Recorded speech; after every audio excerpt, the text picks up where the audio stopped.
This episode was sponsored by Critical Dice and the Endless Bag of Dice.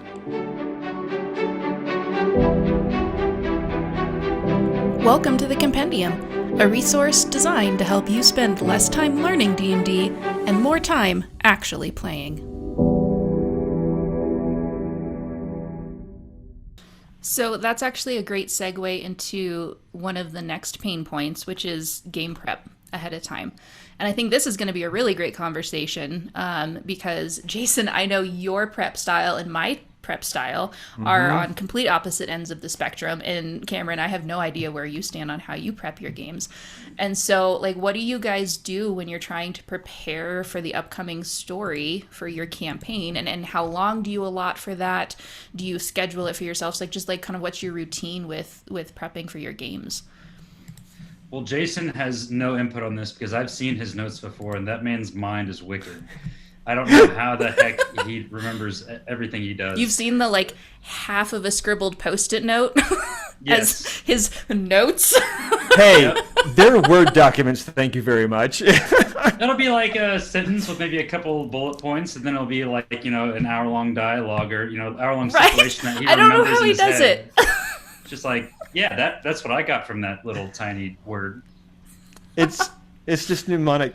Don't worry about it. Anyway. I would say the one thing that if I could recommend anything is make your notes accessible. Make them quick. Make them organized to a point where if you need to remember the NPC's name or whatever, have your stuff organized in a manner that you can quickly pull it up. Right. Yeah. How do you go about getting that stuff together though? Just thinking about what you'll need. I mean, even right now I'm running through Curse of Strahd with my group, and it's hard because it's basically sandbox. And since I didn't create the world, I'm I don't know what chapter I need to read next. Are they going to go here? Are they going to go here? What are they going to do that could ripple effect to somewhere else? And so I think that premeditated, how do you decide what's important to prepare? So this is actually advice from Anthony. I don't remember exactly what context he put it in, but submerge yourself in the moment. Put yourself okay, where did your last session leave off? If you just left off where there's a big battle that's about to happen there, feed into that. Dive into those emotions, those situations, or say they're in a war-ravaged town. Put things in there that they might see as they're walking through the streets. Not to be morbid, but a line of dead bodies, people in the street just dead.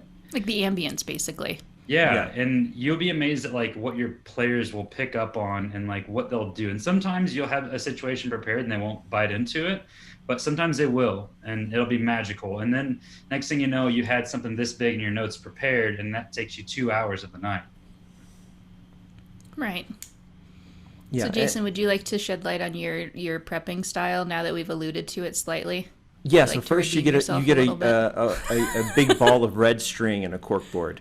There you go, folks.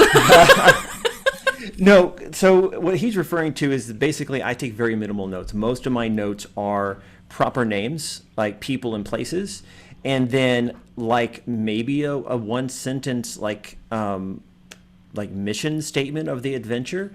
And then the rest of it, I just have it in my head. I know what I want to do, and I know what's going on other places. And a lot of it is Cameron mentioned some cryptic scrawlings, but it'll be just a single word or phrase that triggers something in my brain that is much, much bigger. So it's all these mnemonic things.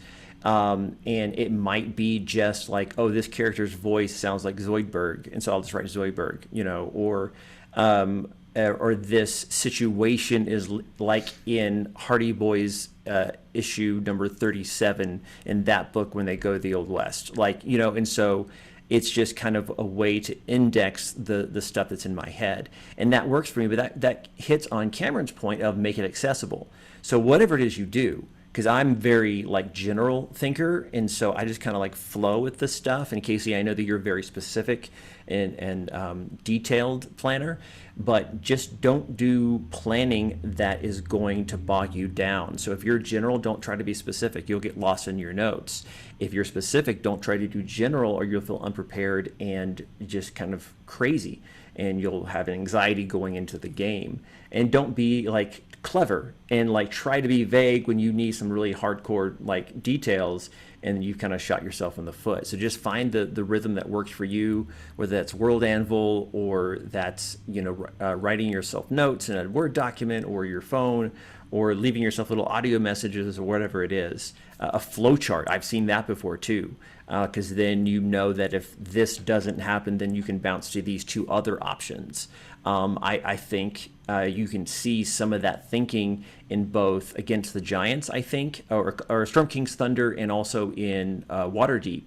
There's a literal flow chart based on when the adventure begins and what happens that you follow to do that official campaign. So it really is about accessibility and what works for the person. Yeah, I know for me, I actually prefer not to use pre-written modules. Yeah. Because when I homebrew something, I feel like I don't have to worry too much about game prep, because it's kind of like I know the world so intimately because I created it. So right. It's not the same as a pre-written module where, you can't possibly, unless you're, Albert Einstein or something, you can't remember everything that is in that module, in that world, how it all interconnects. And so there's going to be that, I think for me, that causes anxiety. And so I'm doing Strahd on purpose because like I'm leaning into my fears and like challenging myself to try to learn that process and kind of grow and develop with that area. But I like homebrews specifically for that reason, is I don't feel like I have to do as much game prep. Right, because you can't be wrong because you made it. Yeah. Well, unless you're super hyper analytical like I am, in which case you can tell yourself that yes, you were wrong, which is just a whole nother story. But yeah, totally. So like I know, like Cameron, you were going through Neverwinter, right? We did Storm King's Thunder, but we're doing Icewind Dale right now. Icewind Dale, yeah, that's it. Yeah, Icewind Dale. So how is that for you doing prepared material versus like homebrew stuff? Like what's your speed? So yeah, and I was actually going to say, Cass, this is something I'd implore you to do. So what really helps me with the prepared material, I love the modules because it kind of gives you like a framework. It kind of gives you like, for me, it gives me the footwork of things that I don't want to do. Mm-hmm. So I can have like the big broad picture. So what I would implore you to do is next time, like you run a module, even with Curse of Strahd, is get the general idea of it. Don't study the book, but get the general idea of the campaign and make things your own. And then what you'll do is the further you go along, so like, at the very beginning, get a good idea of the first couple chapters and then make it your own.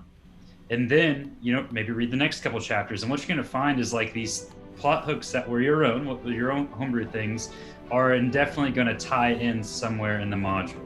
So then, what you can do is like, okay, this Captain of the Guard, that's supposed to be a really prominent figure in chapter 5. Holy cow, Captain Argolath that I just had them introduce and they've really made a connection with, maybe I can make that her.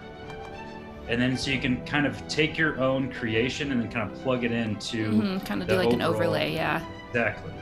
That's what really helps me, especially something like Storm King, so it's a huge module.